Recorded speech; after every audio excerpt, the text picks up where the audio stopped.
All right. All right. Shalom. First and foremost, we want to give all praises, honor, and glory to Yahweh, Ba'asham, Yahweh Show Shai, Ba'asham, right. Baraka, Kodash. Double honors to the elders and the apostles of Great Millstone, and peace and blessings to the elect. And today we're going to go into, Law willing, a brief edifying lesson, as you can see in the title, The Unwise King. And we have here in Sirach, the 10th chapter, which deals with, as you can see in the first verse, the characteristics, right, that make a wise judge. Okay, and it also highlights within this chapter some traits, okay, that lead to, or that portray that of an unwise king, all right, which we've seen different examples in the past, right, throughout the history of Israel, and we're seeing those examples here again today, okay, both of the right and of the left.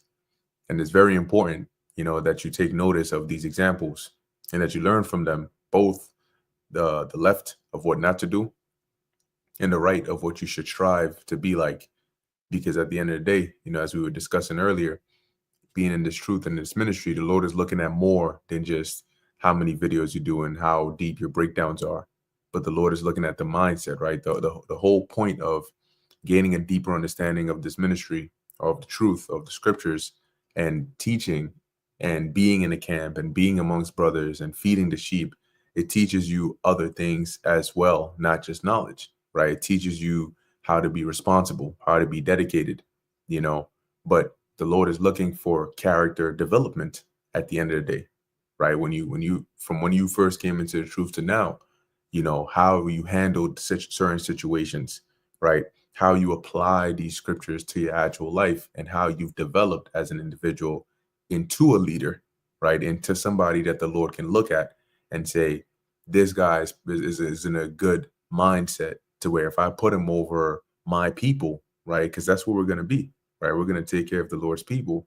He will be able to actually rule over them, the right way, which I have shown throughout the scriptures. And that's something that should not be neglected in this ministry, because once again, like I said, it's more than just breaking down scriptures, right? Are you actually learning from the things that you're teaching? So you got it, Aharon, and then we can go into it. Yeah, Khan. Ultimately, like you said, uh, it's more about character building, right? And ultimately, we read all the scriptures. We read the Proverbs, the Psalms, the Ecclesiasticus, and so on and so forth. But ultimately, it's about how you apply these things that you're reading, right? Because it's not written for nothing, right? Romans 15:4 says that everything written aforetime was written for our learning, right? That we, through patience and comfort of the scriptures, might have hope, right? So when you read these things, it should be able to be applied in today's day and age, because, like you said, there is no new thing under the sun, right? It's just a different time period, different age, different day, but the same spirits are coming back again and creating similar scenarios that we read about all the time in the scriptures, right? So when we read these things, we should be able to apply these things, right? So that way we're not setting ourselves up for failure. You don't want to put yourself, like you said, you got deep breakdowns doing all these different things, but the actual character building is not there, right? You're a vessel being used, but you're not cultivating the vessel to be able to be utilized in many different ways, right? So you get stuck, right? And when you become stuck, in other words, you're stagnant, right? There is no growth. You're gonna be like I forget what tree it was when your house was passing by and there was no fruit on it. Was it a fig tree? And there was I no believe fruit it on was it. Hey, Shalom Zakwan, Yahweh Shemina Shabrakatah. Yeah, Bashem Shabbat. Shalom. Y'all can hear me? Yeah, Khan. God. All right. Yep. So you don't want to be like stagnant, because then you're gonna be like Yahushua's tree that he cursed, right? Because when he pulled up over there was no fruit on it. You know what I'm saying? So you always constantly want to be, well rounded in a way, right? It's not just about, being able to do videos and sit downs and breakdowns and so on and so forth, but also just the way you walk in this faith. Sometimes you might not even have to teach anyone anything, but just based on how you move, you're gonna be able to help somebody's character as well, right? How you move, how you think, how you operate. Brothers look at that and be like, yo, you know what? That I want to pick up on some of that. That's gonna make me better. Shit. If I get better, the next brother gets better. The whole church gets better. The whole ministry gets better. So we're trying to set ourselves as the best examples there is, Number one, to be pleasing unto Yahweh and Yahweh and also unto ourselves, right? Because when you do the right thing, you feel good about it, and that's just what we're gonna get into today. You got it, bro. God, beautiful point, beautiful point. All right, so we're gonna go through Sirach 10 and definitely, whatever points come up, whatever precepts come up, interject, we go through it, right? So So this is yeah. My bad. I had a quick precept if I just wanted to get it real quick. Based off of what Haram was saying. This is 1 Corinthians chapter 11, verse 1. Paul says this, be followers of me, even as I am also of Hamashiach. So, as the brother was saying, we're supposed to be examples, even as Peter said, right? We're supposed to be examples unto the flock, right? Not as, lords over them, but, being good shepherds as Yahweh Shai is. So, even when Yahweh Shai was on the scene, although he was our Lord, he became a servant, for us. So that's how, we're supposed to be. A true king, is a servant unto the people. He looks out for the people first, not the other way around, right? And here in Babylon the Great, Esau did it the complete opposite way, right? The rich people, they benefit from the society the most, while everybody else on bottom, especially Jake, nobody looks out for the poor of the people. But we, even in our laws, we have a system, a true welfare system that benefits the whole nation of people, and when you're like that, the actual nation of people, they love the king even more. They'll be willing to be underneath that type of ruler, because ever since the beginning of time, you always had people in the top, people on the bottom, but it's just the way that the people rule that are on top that determines the success of a nation, right? And through the examples that Yahweh Shai shows us, is the way that you're just truly supposed to serve the nation or be a king, is to serve the people. So how we always talk about how shepherds really are servants into the sheep. But that's it. Just want to touch on that. Gone. Beautiful point. Beautiful point. So land backing off of that, this is Ecclesiasticus chapter 10, verse 1. And it reads, a wise judge will instruct his people, and the government of a prudent man is well ordered. And similar to what we just read here about, actually, let me read verse 2 and we can condense that. It says here, as the judge of the people is himself, so are his officers, and what manner of man the ruler of the city is, such are all they that dwell therein. And so, the point being made here, right? A wise judge will instruct his people, and the government of a prudent man is well ordered, right? And as we've gone into like the word government, right, being broken down into like governing the mind. So and that's why the next verse talks about why or how the city or the people are likened unto the ruler.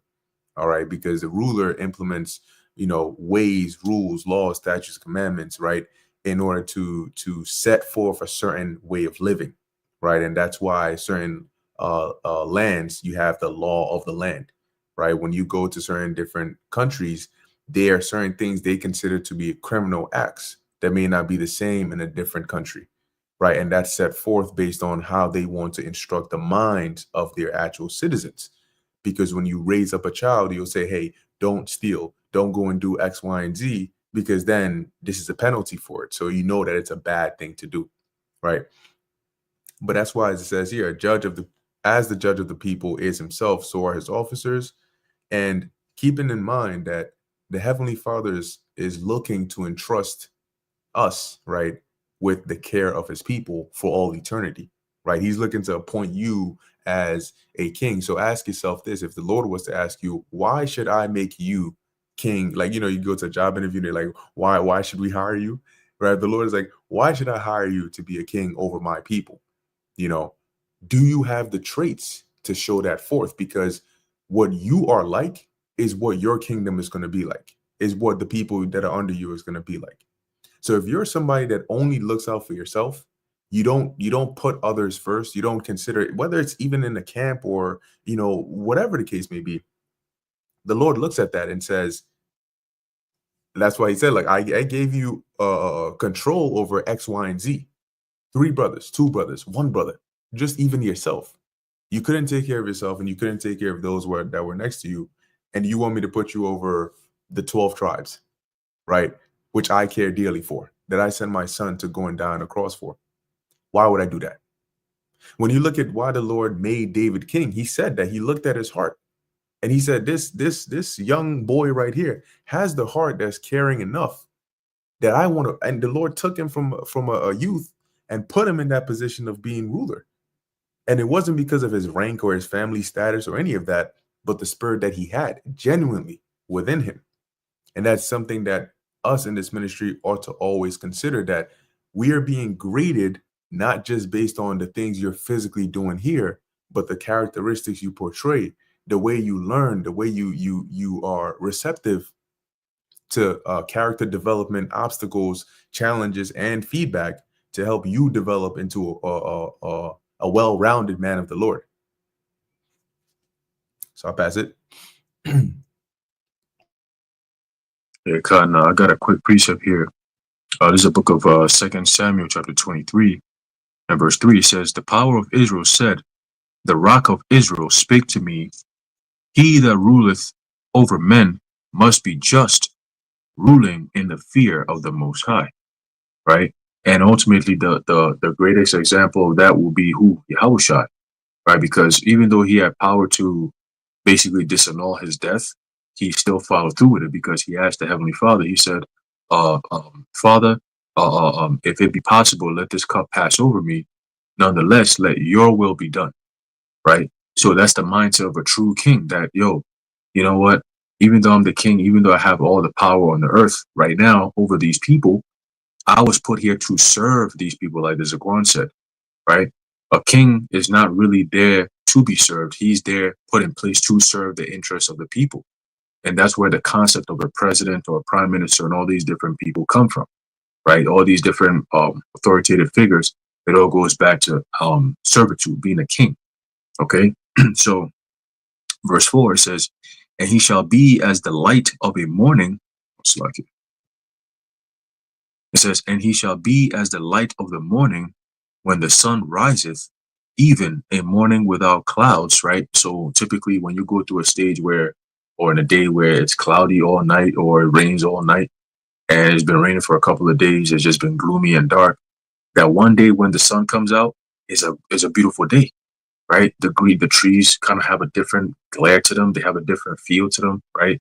The atmosphere feels a lot more warmer. It feels cleaner, right? All the wetness is gone, is all dried up, right? And then all the darkness is also gone away. You'll come into a stage of light, right? So as a king, if you kind of have that aura to you, where everywhere you go, you uplift the people around you. That's pretty much what it means. Because when the sun comes out, everything rises up. You know, sometimes there are certain plants. I remember this as kids growing up. There are certain plants that at night, when it gets dark and it rains and it gets cold, they close up. But as soon as the sun come up, it opens up again. You see? And that's a sign of the trees and the plants rejoicing. You start to see, typically when it rains, you don't see the trees rejoicing like that. It's always like, it's a dead quiet silence, right? And if the wind picks up, then you're going to see the trees moving. But typically when the sun comes out on a nice day, you hear the sound of the trees breezing and all. That's them rejoicing. You know, if you're you pay attention, you'd be like, oh shit, like it's just mad breezy. It's because the trees are rejoicing. It's just clean air that just keeps pumping out. Like, yeah, that's some good oxygen right there. You know, because the sun is enjoying the plants is enjoying the arrival of the sun, right? Ultimately, the arrival of the Son of the Heavenly Father is going to cause all of us to rejoice. I believe in the book of is it Hebrews, where it says that it is the earnest expectation for Romans. what's that? I think it's Romans 8. Is it Roman? Okay, Con. Yep. I know if the Apostle Paul wrote it, right? Going into the that all the creation is groaning at the moment, and that we're waiting for basically that deliverance, Yahushua to come in and give us that expectation where we're gonna finally get into our real power, our real essence, truly, right? So it says here, it says even a morning without clouds, as the tender grass springing out of the earth by clear shining after rain. There you go, right? And that's a beautiful sign. That's a beautiful warm feeling of life, right? In the springtime, when you have the light, the days are longer than the nights. That the weather's starting to get warmer. You're not worried about no snow, no dark ass days. You know, that's all symbolic to the power that the sun has even on nature. You see, so when you convert that into the spiritual, in the sense of who is that sun, who is that bright and morning star that's going to change the course of humanity from the dark state that we're in now to an everlasting light, time of life and light. That's Yahushua, right? And just through him alone, just that one entity alone changes all of this. Yeah, he's the center of the universe, pretty much. Then, right? He's the beginning and the end, the Alpha and Omega. So he's everything, man. you know. Um, and then, of course, it trickles down to men like King David here on the earth, right? King Solomon, right? Who is Yahushua, right? But just to name a few examples of men who were honorable and they had exactly what King David said. The God of Israel said, "The Rock of Israel spake to me. He that ruleth over men must be just, ruling in the fear of the Most High." And that's how you're gonna get the people to be on your side ultimately, because they know that you're honest, you're true, and you're what's the word you're balanced, right? If you're a king without balance, the people going to turn on you. And that's what you're going to see with DJ Trump very soon. You got it, bro.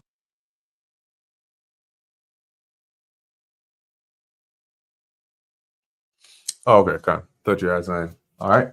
So continuing here, in Sirach 10, verse 3, it says an unwise king, right? The unwise king destroyeth his people, but through the prudence of them which are in authority, the city shall be inhabited, right? And so, just as we were just talking about the balance, right?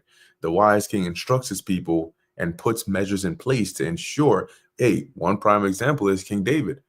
A lot of the things King David did was for setting Israel up to be in a good state, right? For example, the Lord put into his mind to build a physical temple, outside of the tabernacle of old, for the Lord to dwell in, right? And knowing that he wasn't going to be the one to do it, he set things up in order for King Solomon to do it.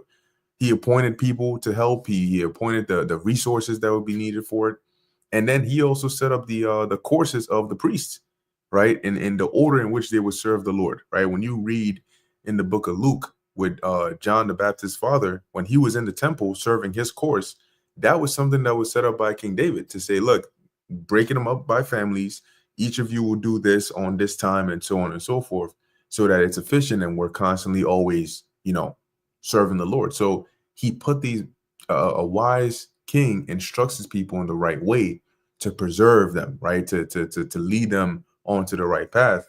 As where an unwise king destroyeth his people, because his mindset is not about his people, it's about him. The reverse of what you said, right, Aharon? He's not there to serve his people. He's there trying to force them to serve him. And in a situation like that, you can get them to serve you, but it won't be out of joy or willingly, right? It would be more so by constraint. And then you have yourself a tyranny. So as it reads, but through the prudence of them which are in authority, the city shall be inhabited, right? And you see that from time to time, you have a king that is unwise, but it's always the wise one in the court who is stopping them from doing something crazy, or who is advising them against some wild, crazy stuff that they're going to do, and really he's the one that's saving the city. One example on a light note is Seneca, who was basically keeping Nero at bay. When Nero had those wild, crazy ideas, it was Seneca that was putting him in check to say, yeah, maybe that's not the best thing to do. And then when he eventually turned on Seneca, then dude started going, buck wild out here in these streets. Verse 4, the power of the earth is in the hand of the Lord, and in due time he will set over it one that is profitable, right? And going back to the point here, are you profitable, right? Because, hey, guess what? Here's a nice curveball that the Lord can throw, which is that you might actually think, okay, I've been doing what I got to do. I'm doing lessons. I've been being diligent, and I didn't fall out of the truth, right? I never bugged out. I made it to the end. I didn't take the C-hib, and you don't find yourself on the chariot. How shocking would that be? And you wondering they're like in shock. You probably not even feeling the flames of the missiles because you're so in shock, wondering like, like I didn't make it. Like where did I go wrong? What's that meme with the black kid when he's like reading, sitting down Oh, on the chair, he's like looking, writing his notes like as Jake going over his notes and then that he's had in the truth, like yeah, just like that, you know, and that's the scary part about it, because you may seem profitable to yourself, but it's not your standards that are being used to judge you. It's the standards of the Lord. So are you profitable to the Lord? Oh Lord, hey, I'm on the dream you had, right? Where you had brothers standing there, you had the apostles sort of like being the gatekeepers, and you know, brothers trying to put precepts. Oh, but hey, I did this, hey, I did that, hey, you know, I did. That's by your standards, you know. But while you were so busy focused on this, did you have situations where you, in your mind, you're like, okay, there's something that happened here. I was at fault, but you're the unwise king. What is one characteristic of an unwise king? Pride, right? Ego tripping to the point where you can't be corrected. You're wrong, but because your pride is too high, everybody else is wrong. It's never you. And you never correct that. Guess what? You're not profitable to the Lord in that way. And the Lord will time and time again put that kind of situation upon you, and you'll fail every single time. And he might still keep you because you might be a good teacher. But being a good teacher doesn't mean you're of the elect.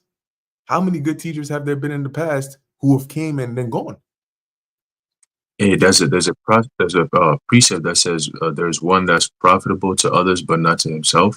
Right. So in other words, the Lord might keep you just because you can balance out the rest of the crew. Right. The Lord's like, you know what, you're still good for this person to grow off of you.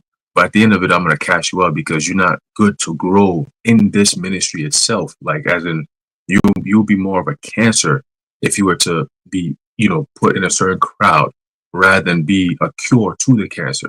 Because everybody who comes into the truth for the first time, we all have cancers. And this is truth that washes that cancer out of us, right? The way we think, the way we live, and so on and so forth. These are things that's tantamount and leading you to death straight up, right? So the truth is what brings you that is basically the righteous chemo. The truth is a righteous chemo. It's supposed to be like chemo is supposed to be decimating the cancer cells.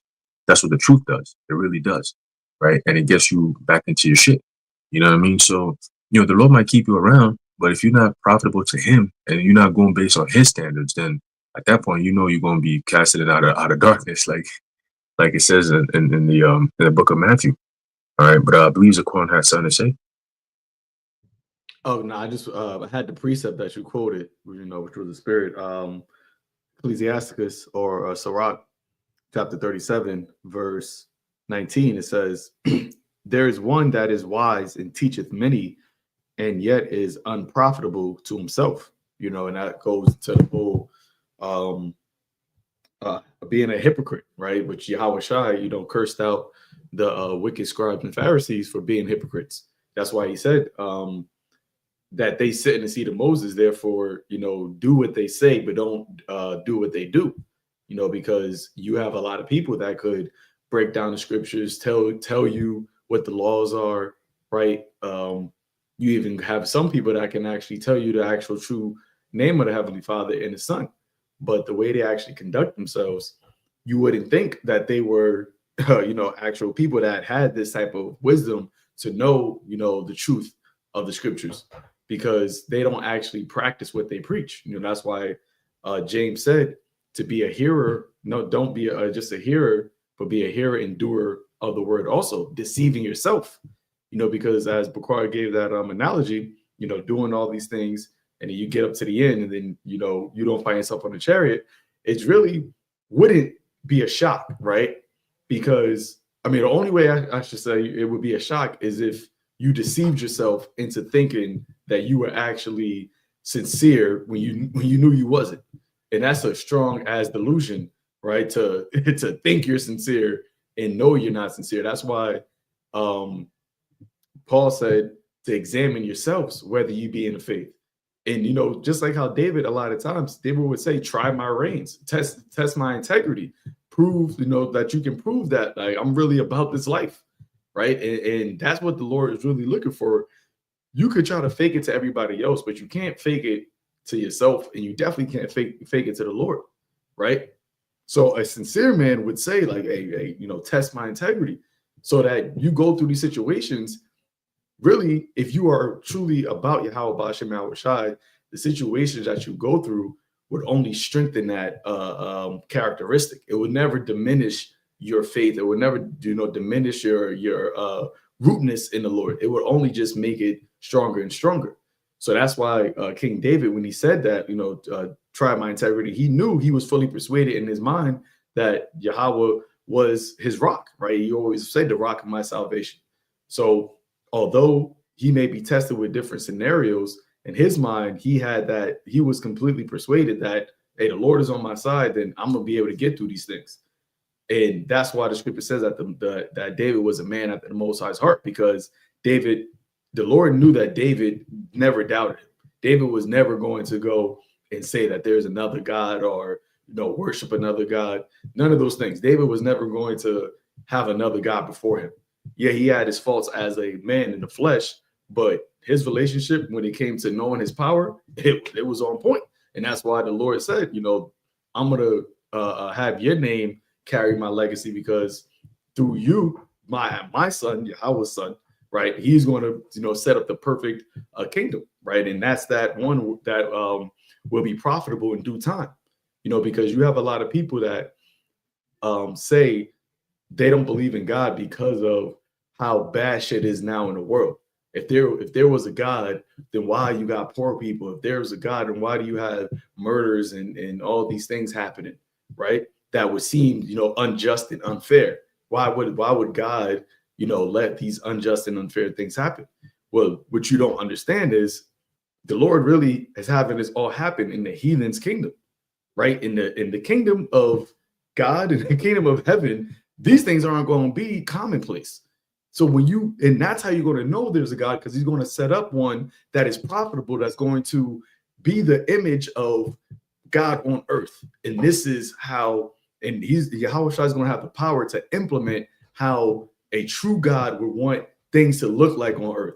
So you're not going to see wars. You're not going to see murders happening. You're not going to see just theft and all these crazy crimes going on, right? You're not going to have them on the news, nightly news, and you're just going to go down the list of just evil shit that's just been going on throughout the day.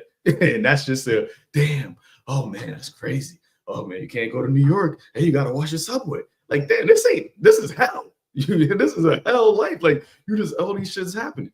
So yeah, in due time, the Lord is going to set over it one that is profitable, and the world is going to know that there's a true God because of the peace that's going to be on the earth. That's why Yahweh Shai is called the Prince of Peace. And the Lord's city is called what? Yerushalayim, which is teachers of peace. And that's what we're ultimately, you know, teaching. You know, but you got it.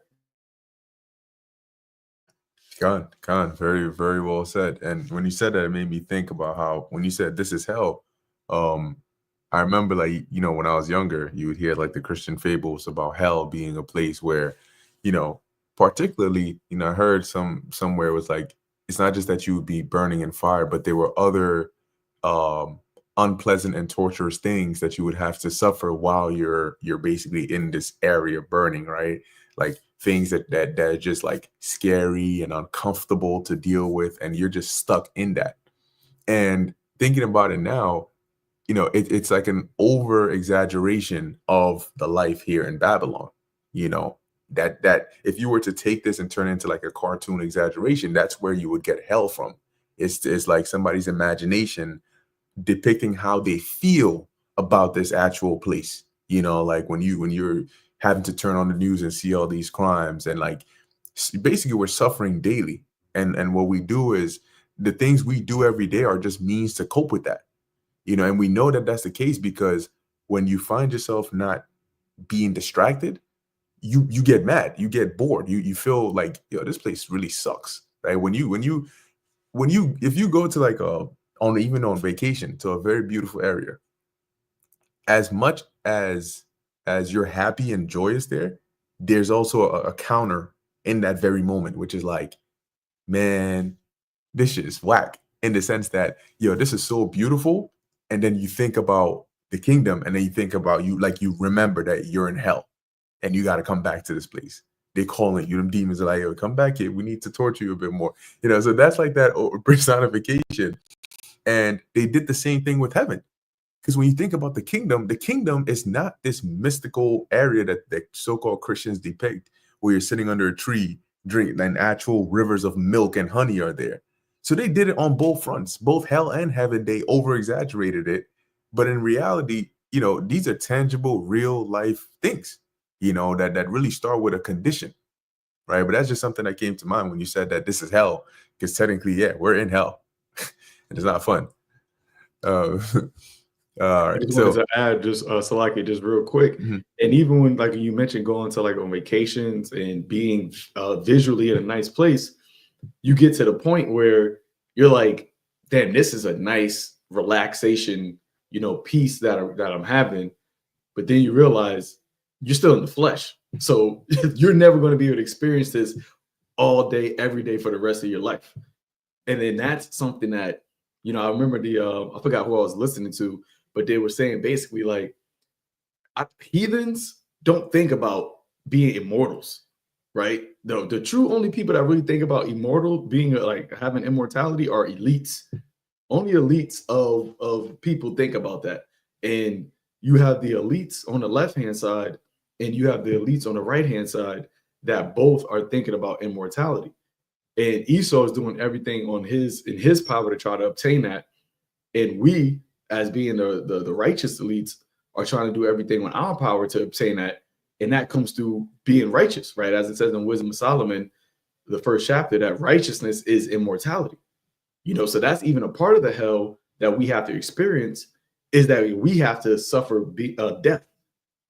That's hell, having to suffer death. And that's why Yahweh Shai, when he rose up, he said, what? I am he that was alive and was dead, and behold, I'm alive forevermore, and I have the keys to death and hell, right? He defeated the last part of the experience, the whack experience of, existence, the death part. So he's above that part now, so just wanted to throw that in there. Yeah, Khan, I got a quick precept to back you up, Zaquan. Also, the point that Bakar made in regards to pretty much America's life being hell, really, right? It's the book of Job, chapter 10, verse 21. It says, "Before I go whence I shall not return, even to the land of darkness and the shadow of death." A land of darkness as darkness itself, and of the shadow of death, without any order, and where the light is as darkness, right? So, of course, Job is talking about the grave, right? Because that's where you go and you don't return, right? But also, thinking of it in a spiritual sense, right? Psalms 23, King David talked about the valley of the shadow of death, right? That valley is talking about America. That shadow of death is talking about America, right? Everything about, when you think of a shadow of death, right?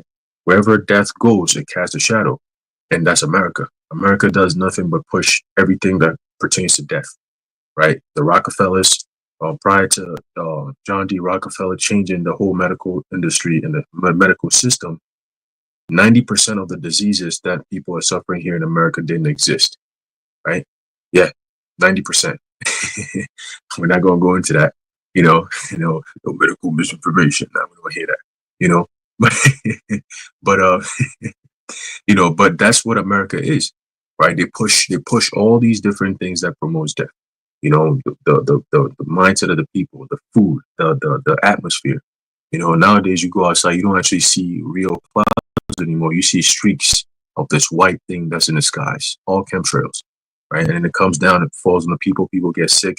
A couple of months ago, you had this whole fog thing, which we got sick off of that shit. You know what I mean? So Esau, that's all he does. All right. So again, that right here, it says, "A land of darkness as darkness itself, and of the shadow of death, without any order." Where's that place? Without any order simply means confusion. That's America, Babylon the Great, right? It says without any order, and where the light is as darkness, right? everything being turned upside down. You know what I'm saying? What they promote here to be right and normal is all insanity. That's why I call America a big mental asylum. You know, and you have a whole lot of inmates that are drugged out, you know, bugged out and drugged out, man. Because the things that they believe in, the practices that they do here, only somebody who's out of their mind, right, or somebody who's on drugs would do that, you know. And they put the drugs in the food, they poison it, you know. So of course you're gonna have people who are psychologically, medically infused with with demons and madness, man. You know, pharmaceutical goes into what? Sorcery. So when you have every damn commercial you watch, it's about eating junk food and killing yourself with medication, drugs. That's all they do, pharmaceuticals. You know, and Trump is teaming up with them niggas with what's his name, RFK, Robert, yeah, him. So they got all these collusions going, all to bring more death upon the people. You know, when their main goal is to reduce the population from 8 billion to 500 million, you should know that everything they promote is going to be about death. All right, but you got it, bro.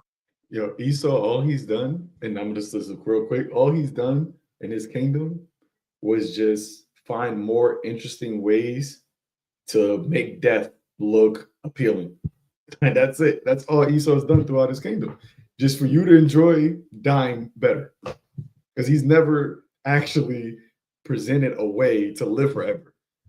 That's it. He just presented a way just to enjoy dying forever, and he's actually lowering how long you live. So you get a better, not even a better life, but a more interesting or fun life. Fun, and I'm using that. But you live shorter, and it's just you're never actually going to break through the ceiling of never dying. It's just wild. Yeah, that's that live fast, die young. Yeah, it's crazy. And it worked for him in the garden. So he just came back with the same shit. You know, that's crazy, man. He came back with more divination. Like, does it? Got this now. He's like, have you heard about technology?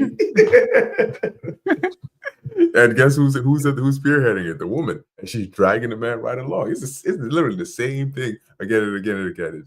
That's a good point. It's a good point. So yeah, back in Sirach 10, there are some points in here, right? Because you know the way Sirach is set up, you know, not every verse is correlating one to another. So there are some points that I'll jump to and hit here, and you know, and just go as we flow as we go. So jumping down to verse 7 here, as it reads, "Pride is hateful before God and man, and by both doth one commit iniquity."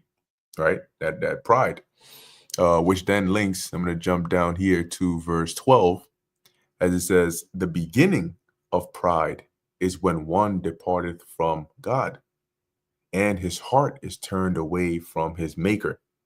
Okay, and these are signs that you can see, and it's difficult because just as our eyes are pointing outward, right, and you need a mirror in order to see back at yourself, a lot of these traits that you exhibit, it's easier to see in others than you know, and that's why it's important to have brothers around you that are sincere and genuine and not respecter of persons, because they can be deceiving mirrors. They can be, I guess, smoke and mirrors, if that's a correct term to use in this example here. But they can be a mirror that's not reflecting exactly what it should be reflecting, right? Because we depend on reflection in order to see ourselves, right? And so if you have somebody next to you that whenever, like if your hair is messed up or you got this on your face or whatever, they'll tell you, "Hey, bro, you got this right here," then you know that you're good, right? But you can't see that because your eyes are this way. You know, you're not seeing yourself in third person.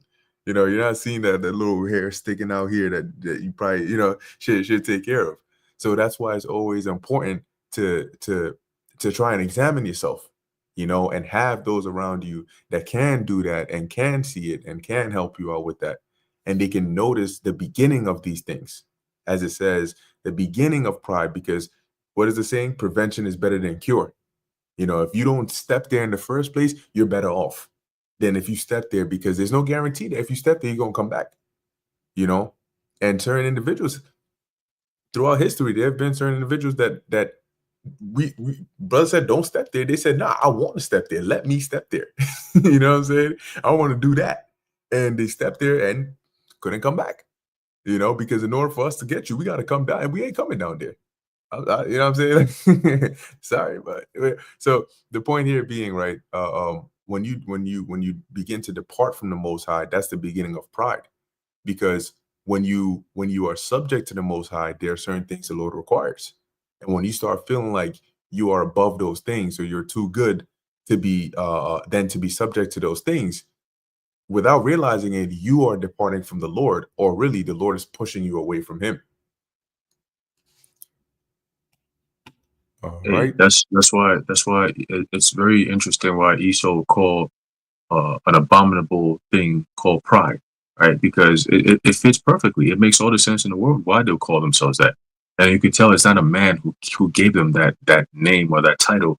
It's demons that did that, right? Because it says the beginning of pride is when one departed from the Most High, and his heart is turned away from his Maker.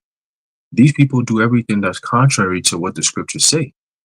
When you look at what's going on in Tel Aviv during the Pride Month, whatever, you look at what happens in Cali and even in New York, it's out of control. Like it's completely out of control. It's like, yo, what the hell? Like, what the fuck? What's wrong with these people? You see, if we were never to witness these things, let's say we're in a different country and we never seen it in real life, and people are telling us about it, we'll be like, nah, man, that's some Sodom and Gomorrah. Should people really do shit like that? No way. Because it's so unbelievable.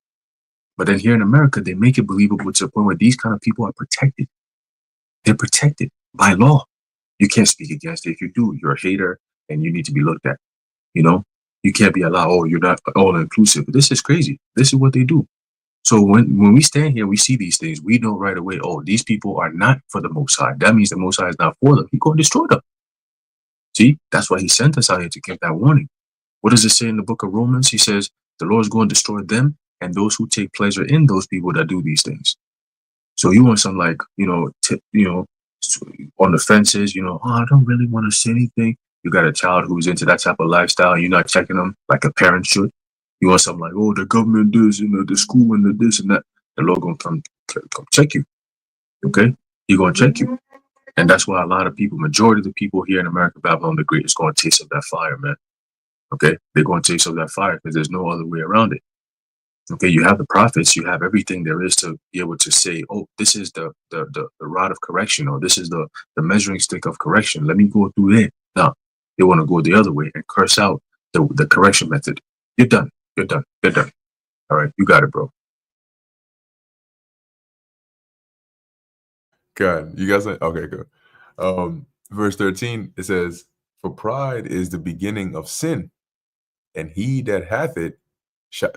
Hey, and real quick, the first thing that came to my mind is Cain. Because what caused Cain to slay Abel? First off, Cain brought a sacrifice that wasn't worthy, and he knew what he had to do, and he knew that Abel was the tender, the care of sheep, right? So why not just ask your brother for a lamb? Why not just ask him for something? And in that case, you can imagine, right, in a situation of like what I look like going to him to ask him for this. I'm gonna just give what I got, and you gave what you got, and you got something you didn't want, and then here you go. It led you on to X, Y, and Z, right? But as it says, and he that hath it shall pour out abomination. Not that they're gonna place abominations, or they're gonna pour out abomination. Everything that comes out of them is gonna be abominable. And therefore the Lord brought upon them strange calamities and overthrew them utterly, right? Because we know how the Most High feels about abominations. The Lord hath cast down the thrones of proud princes and set up the meek in their stead. The Lord hath plucked up the roots of the proud nations and planted the lowly in their place. The Lord overthrew countries of the heathen and destroyed them to the foundations of the earth. He took some of them away and destroyed them, and hath made their memorial to cease from the earth. Pride was not made for men, nor furious anger for them that are born of a woman. And yet we see that inhabited today. You got his I just quote. wanted to so like I just want to say where it says that the Lord overthrew, where was it? 16. If 16, if the Lord overthrew countries of the heathen and destroyed them from the foundation, and where it says that he took some of them away and destroyed them and have made their memorial to cease from the earth.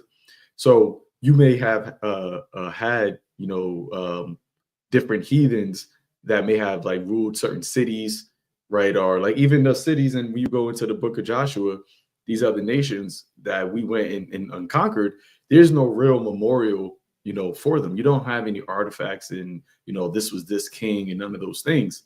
But you still have the actual, those nations of people are still on the earth. But when it comes to Esau, the way that he ruled was so unwise and so wicked that the Lord is not going to only destroy his kingdom off of the earth, he's going to destroy him. Like, he's not going to have a memorial as a nation, as a man on the earth.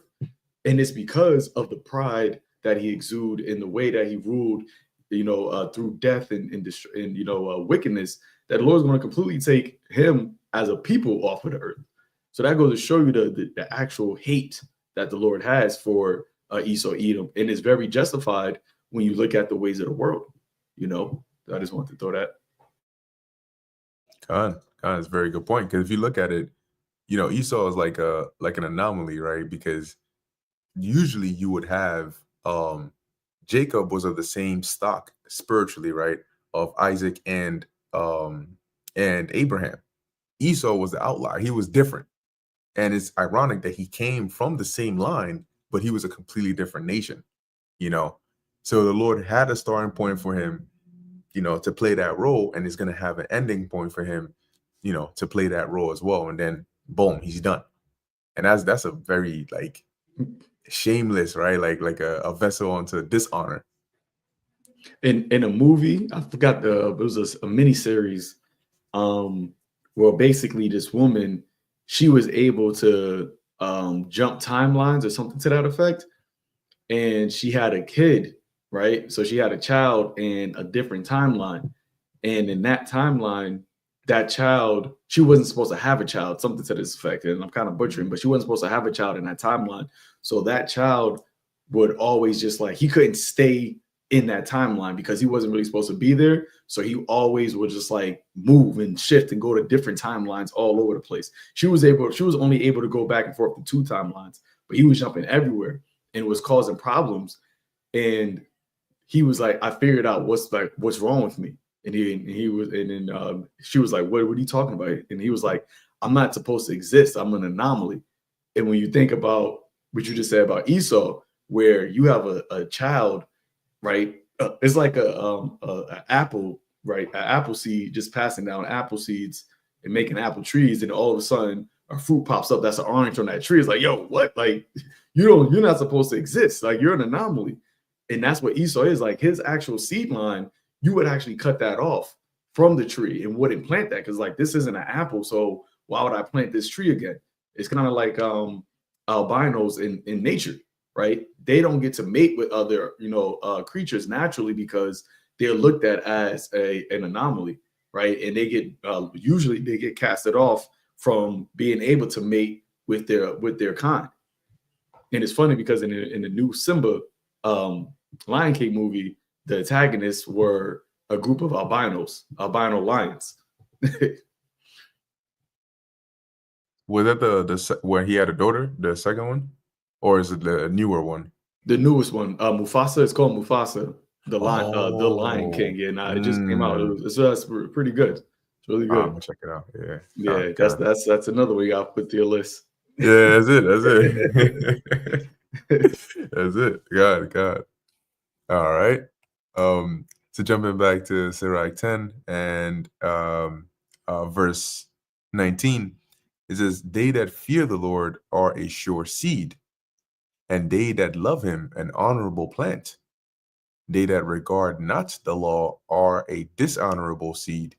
They that transgress the commandments are a deceivable seed." And ultimately, this is why the Lord, is going to treat, even Israelites that are Israelites, right, by nationality, he's going to treat them or give them the death of a heathen, right? You always say that, Tazwan, right? Like, you know, they're living a life of heathens, so they're going to die the death of heathens. And it's almost like this time the Lord just didn't even consider them as a part of the nation, you know, and he's just looking at those that as we read here, that love him, considering them to be an honorable seed, and therefore they, being the elect, are going to be planted, and the trees that come forth of them, which is where the mercy comes for the rest, is going to be through the trees, or the fruits, I should say, that come forth of the branches of the elect, that honorable seed, that sure seed that has been planted of the Lord. Just wanted to add something to that, and you just made mention about how the Lord is going to look at the wicked of Israelites as heathens. And when you actually look at what the Lord did in our history, he made all of Israel as heathens, right? And I got a quick precept. And then, well, he, you know, according to his story, all of Israel became as heathens, but obviously it was through our transgression, our disobedience. In the book of Jeremiah, Jeremiah chapter 9, verse 26, it says, I start at 25, it says, behold, the days come, saith the Lord, that I will punish all them which are circumcised with the uncircumcised. And that's speaking about the physical, you know, circumcision, because Israel was the only nation at one point on the earth that only circumcised themselves. And we even go to other nations now, really, a lot of these nations outside of America, they still don't, you know, practice circumcision like the heathen nations, like the Palestinians or the Pakistanians or the Indians. They don't really practice circumcision in their country, right? It says Egypt, verse 26, Judah, Edom, and children of Ammon and Moab, and all that are in the utmost corners that dwell in the wilderness, for all these nations are uncircumcised, and all the house of Israel are uncircumcised in the heart. And that's what Israel became uncircumcised in the heart, which to the Lord is even worse than being uncircumcised in the flesh, you know? So because you have Israelites that are and uncircumcised in the heart, the Lord looks at them as, you know, heathens on his side. And us that were in that mindset, we were uncircumcised in the heart at one point. The Lord had mercy upon us to take us out of that mindset before his judgment comes. And that's really was completely, you know, the mercy of the Lord. That's why the Lord said, I will have mercy on Jacob and yet still choose Israel, because the ones I'm going to deliver and redeem and take out of this mortal state and bring to the immortality are still the Israelites. And it starts with his son, Yahushua. But the rest of the wicked of Israel, they're going to die that death of a heathen, because these heathens, especially here in Babylon the Great, their wickedness has gone to the point, as it says in Jeremiah, that it reached the heavens. So now the Lord is at the point where he's about to come and show the world, because of Esau's pride, that there is a one true living God, and that's him through his son Yahushua. And this is who the earth was created for. And these people, which are my sons, right, and the sons of God from the beginning, I hallowed them to be exempt from this judgment, because they had faith on me in this captivity, in this age, even though they didn't have any direct connection to, you know, a legacy passed down through, you know, a remembrance of a family history. They had enough faith, starting with, because of their belief in my son, that they are my children and they follow my ways in this kingdom. So I'm going to deliver them from this wrath, you know. But the rest of Israel, they about to die that death of a heathen, of a heathen, excuse me. Khan, that's right. That's right. You guys have that, Haran? Yeah, real quick. That's why Ezra said to the Lord in Second Ezra, the 9th chapter, about let the multitude perish that were born in vain. Right? That's them 2/3 niggas who came back this time around. The Lord is looking at them like heathens, like Zaquan said. You know, so they're going to perish in vain. It says what? That they shall know it after death by pain. You know, so they're going to understand everything we've been saying. They're going to get it. Not through words. It's going to be through a different type of communication the Lord is going to do. But you got it, bro. That's right.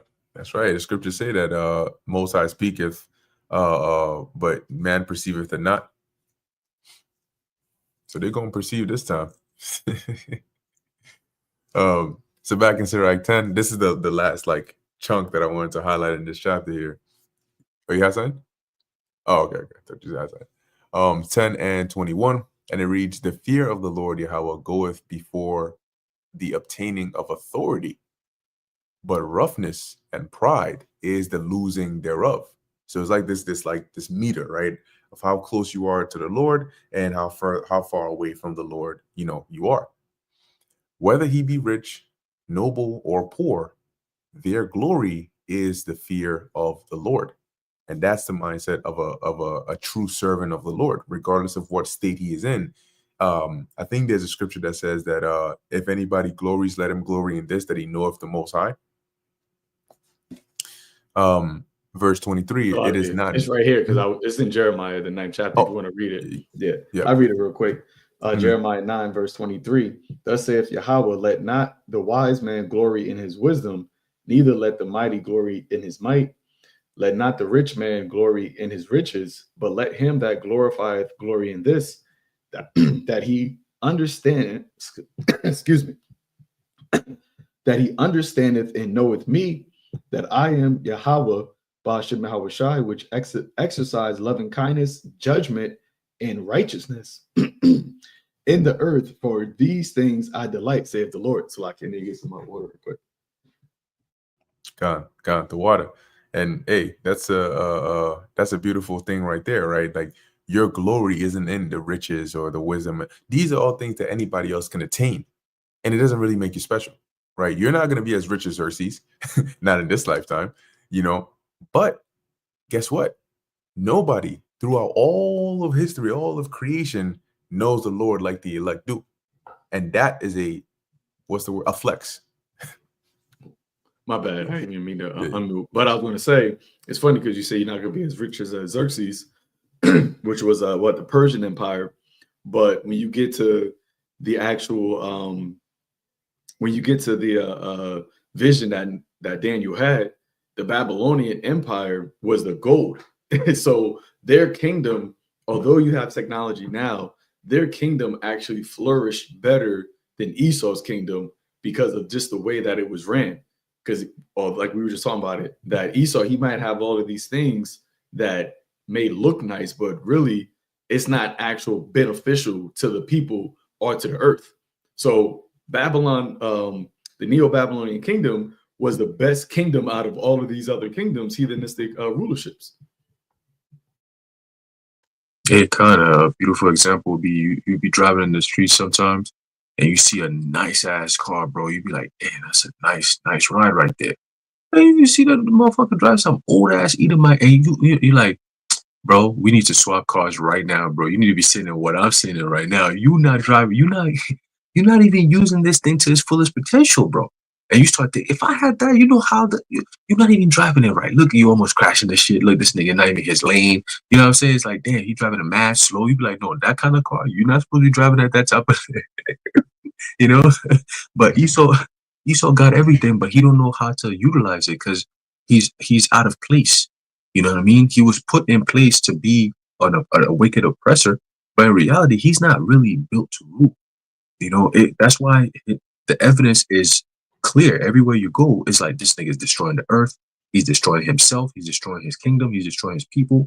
Like, yo, how do you even expect to push for something known as artificial immortality?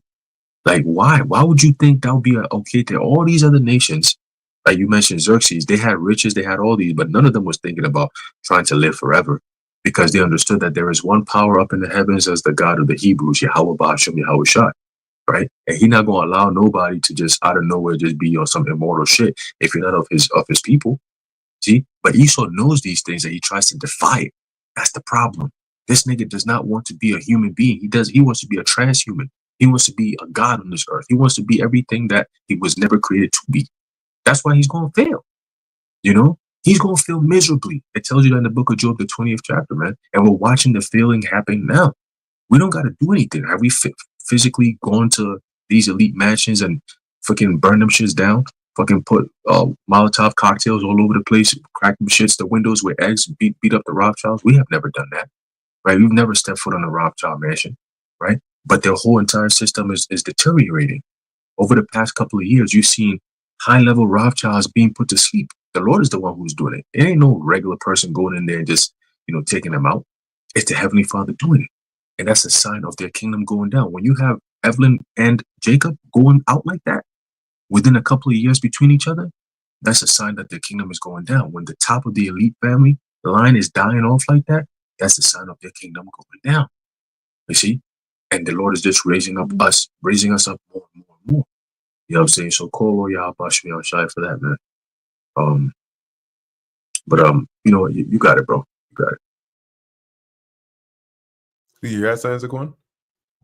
No, I was just going to say, as with just while Haran was talking about Esau not being fit to rule, the Lord said that he set up the basis of men, to be in the kingdom. Now you got to really think about that. Like, what does that mean? And when you see the actual manifestation of Esau's rulership, then it's like, this is what it means to set up the basis of man. Because yeah, Esau may physically look different, but at the end of the day, he's still like a human, right? He's still, even though he has the pigmentation that is like not there, he still looks like a human, right? So the basis part is really his mindset and the way that he thinks.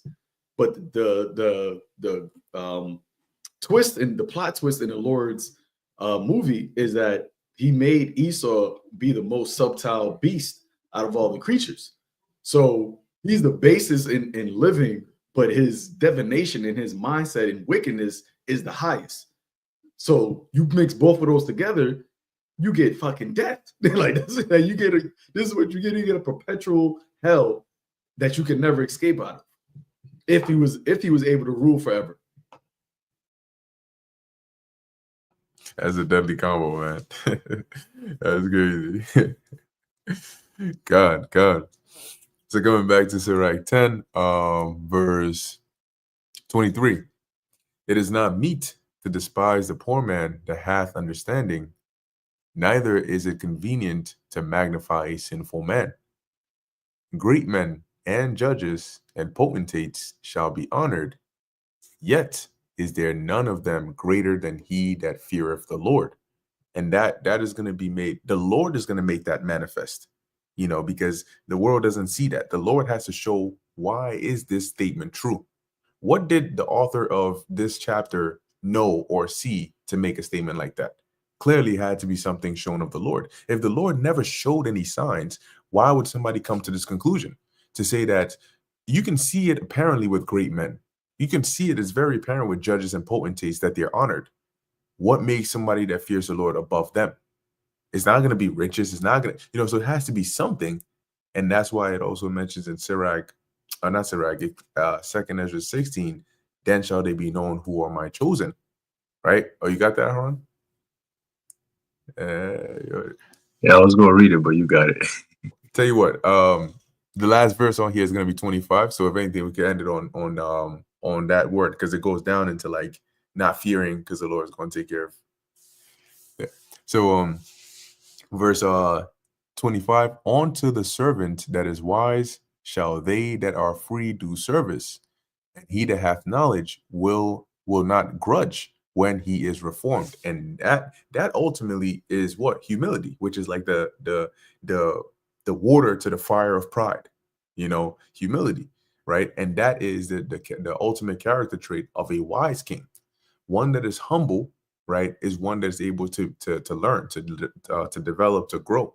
And that's what the Lord is looking for. He wants somebody he can mold, and then you look, if you are a potter, right? A potter's not going to go get beach sand to try and make a vessel.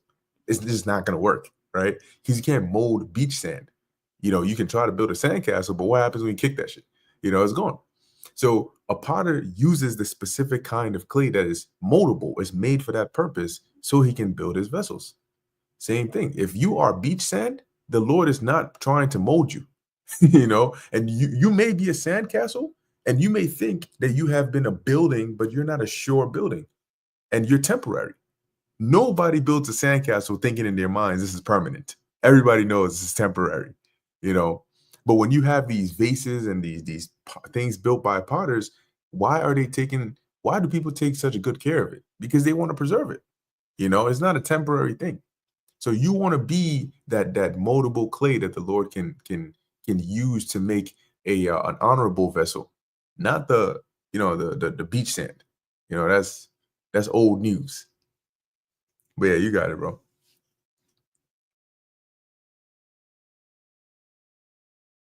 Oh, God.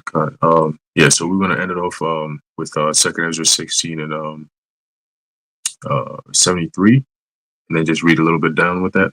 Okay. All right, it's the book of Second Ezra, chapter 16, verse 73. It says, "Then shall they be known who are my chosen, and they shall be tried as the gold in the fire." Right. So we're gonna come out pure. Right. The purest form of gold is when it's going through the whole fiery trials, so to speak. Right. It says, "Hear, O ye my beloved, saith the Lord Yahweh.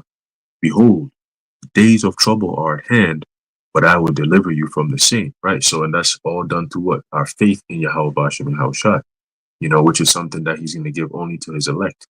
All right. He says that the days of trouble are at hand. That means that we're pretty much in the time of Jacob's trouble, but it hasn't escalated yet to the point where you're going to see the things that we've been given examples about. Right. You're starting to see grocery stores starting to empty out a little bit more now. Right. And as the months get warmer and warmer, especially when March hits, you're going to start hearing more about the endemic talks and all that shit. That's also going to come back in the frame because it's part of the plan. Right. So if you paying attention to the plans that these devils have, understand that according to biblical prophecy, this is going to be a time like never before. Okay, they're that close to so-called establishing their so-called new world order. Okay, the movements that you're seeing in the Middle East. Okay, you're seeing in different parts of Africa, different parts of Asia, right? All these different things. All of a sudden, everything is moving in rapid form. That's Revelation 12 and 12. Okay, so we're definitely at the end of this thing, right? It says, so don't listen to what this guy Alizai said. Oh, you guys. So like I just wanted to add, and you just mentioning that we're at the point where Esau is about to, basically take that next major step into fulfillment of his mindset of trying to solidify his kingdom, the beast system. So that also means that the Lord is about to counteract that, right? Which you just mentioned about a time like never before. And when you read in the scriptures, we read about righteous men having spiritual power, doing supernatural things. And it's happened in different generations. It's not like it just only happened in this one particular moment. Like this was a legacy that has happened throughout a large portion of our history. So in this time right now, where we're at the least have the least type of defense, we're the most vulnerable, and Esau is at his heightened, level of strength. We know that the Lord is going to have to do something, to counteract Esau for him to fulfill what he just said there, be not afraid, right? Well, I don't know if you got to that point yet, but he said, then shall my chosen be known, right? The Lord is about to make his chosen known. And when you read in the book of Hebrews, it talks about how that the Lord basically shows his signs through, shows basically who he's working with through signs and wonders, right? And that's what really, makes people understand, okay, this got to be a man of the Lord, because the things that he is doing that are clearly outside of the normal, outside of the, natural ability of a man, but he's doing this and he's saying that he's doing this in the name of his God, who is Yahweh, Yahweh Shah, right? The Lord is going to make his name known again on the earth, as he said during the time of Pharaoh, that he raised up Pharaoh so that his name could be, made known. And he's going to do the same thing in this time, but even on a greater fashion. So that means that the power that the Lord is going to bestow upon his men is going to be at a heightened level that the world has never seen. So like things like Supercell, right? Where you've seen Jake get those spiritual powers, like those things are for us, spiritual boost, because people are looking at this as just entertainment. But we understand, like, no, this is the Lord, like, showing us, like, giving us a visual, right, that we're going to be doing these things, and these are going to be, actual real life events taking place.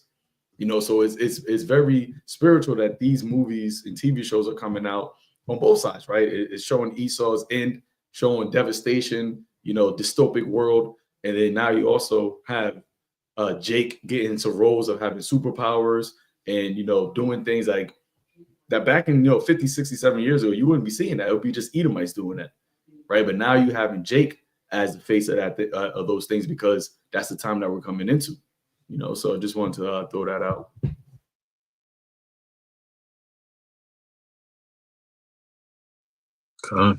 Beautifully said. Beautifully said. Bring it all full circle. Right. So continuing back in our 2nd Ezra 16, it says, verse 75, it says, "Be ye not afraid, neither doubt, for the Most High is your guide." Right. So it's the same thing he told Joshua. And why did he tell that to Joshua? It was to strengthen him before he took the children of Israel into war against the other nations, right? That were around the land that the Lord was going to give us, right? So it was more of a strengthening in the face of adversity and war. That's the same times we're about to enter into. You know what I'm saying? Being able to walk the straight line and make it to the end. You need to hear those kind of encouraging words, knowing that the Lord is with me. Okay, cool. He said, don't be afraid. There's a reason why I'm telling you not to be afraid, because a lot of shit you're going to see is going to make you afraid, but don't be afraid. Okay? Keep your faith in me. I will get you there. Don't be afraid. I'm with you. Don't worry about it. I'll guide you every step of the way. That's it. That's the confidence we have in the Lord, So he said, verse 76, it says, "And the guide of them who keep my commandments and precepts." We are the only ones on the earth who are doing that right now, to the best of our ability. The prophets starts with us, and then the rest of the elect. That's it. Everybody else, they don't even know. Just like how we were at one point before we knew about the Lord, they don't know what the hell is going on. They go to church every Sunday and they have no clue what the scriptures actually talk about, because most of them don't even read the scriptures. They just go sit down every Sunday just to listen to some BS and then go home after that and go do some more BS that they heard. That's all they do. What's that? Iniquity, building upon their sins, man. Like they building they in a rush to build a damn mansion made out of sins. That's how these Christians think. It's like you can't rebuke them. In their mind, they're building their mansion. That's why every single year, the pastor's going to tell them that it's going to be a great year for them. And they keep believing it. Fucking sick shit, man. They call it a man sin. Man sins. That's it. I was going to say that it's because this, as time continued in this rulership and in the wicked's rulership, people are becoming more and more prideful, which is causing more people to depart, as we read, from the Lord, right? So pride is increasing in the earth, and that means that people are getting further and further away from the Most High, to where they no longer even have the fear of the Lord anymore. But that's how the Lord set it up, so that when he can show his wrath, and that's going to be an instant instill of fear. Like, imagine getting all the fear of the Lord at once. You're done. You're cooked. Hey, you're literally cooked. That's the second death. All of the fear of the Lord at once kills you. Man, what's that? All the fear of the Lord at one time kills you. Damn. That's a nice one. I should write that down. Go back to second Ezra 16. Right, it says, verse 76 is, "And the guide of them who keep my commandments and precepts, saith the Lord power, let not your sins weigh you down, and let not your iniquities lift up themselves." Right, because we have Yahushua. Right, so you're not going to do this on your own. So don't let it burden you, like the way you worry about it is going to change anything. No, Yahushua got it. Don't worry about it. Just do what you got to do. He will take care of the rest. He's done the heaviest lifting. So what else you got to do? Just follow the script. That's it. It says, verse 77, "Woe be unto them that are bound with their sins and covered with their iniquities, like as a field is covered over with bushes, and the path thereof covered with thorns, that no man may travel through." I mean, they ain't no saving for these niggas. Because if a man could travel through, at least he could have a machete and he could chop those thorns and at least make a pathway. But if nobody could get through there, you're a whole jungle of sins, bro. Ain't nobody in there to save you. If you get caught in that, you're done. It's over with. Right? Verse 78, "It is left undressed." Right? That means that nobody keeps account of what you do. Right? You just out there just in sin, and you about to die in sin. Ain't no corrections, ain't nothing, no help, nothing. Right? And it says, "And is cast into the fire to be consumed therewith." That's the only way you can help that kind of creature. When you go into a place and you try to build something, and it's all shrubbery and trees and thorns everywhere, you'd be like, nah, you know what? We're gonna have to light this thing up on fire because we can't cut through this. We can't walk through this. We can't work in here. It's too much. You know what I'm saying? So what we're gonna do is we're gonna light this bitch up. And once you light it up and it burns down, now you got the clear space that you can work. Just come clean off the burnt, branches and trees and all that, and then come in there and then do what you got to do. And that's what the Lord is going to do. He's going to purge out all you wicked ass niggas, man, with fire, all right, and with brimstone. Okay, you're gonna go down alongside this wicked ass empire, man. All right, but you got it, bro. Yeah, that was pretty much what I had. If I got anything before we close it out. All right, beautiful, beautiful. Well then, with that, first want to the Wadi How Shy, for blessing us with the spirit to go into this lesson. Lord willing, those pleasing to the Lord and edifying to the elect. In closing, we want to give all praises, honor, and glory to Yahweh, Bahasham, Yahweh Shai, Bahasham, Rachak, Kodash. And until next time. Shalom. Shalom. Yahweh Shai, Brakatham. Shalom, Malkin. Shalom, Zakwan, wa Akia, Yahweh Bashim, Yahweh Shai, Brakatham. Wa Yahweh Bashim, Yahweh Shai, Brakatham to the elect. Watching. Shalom.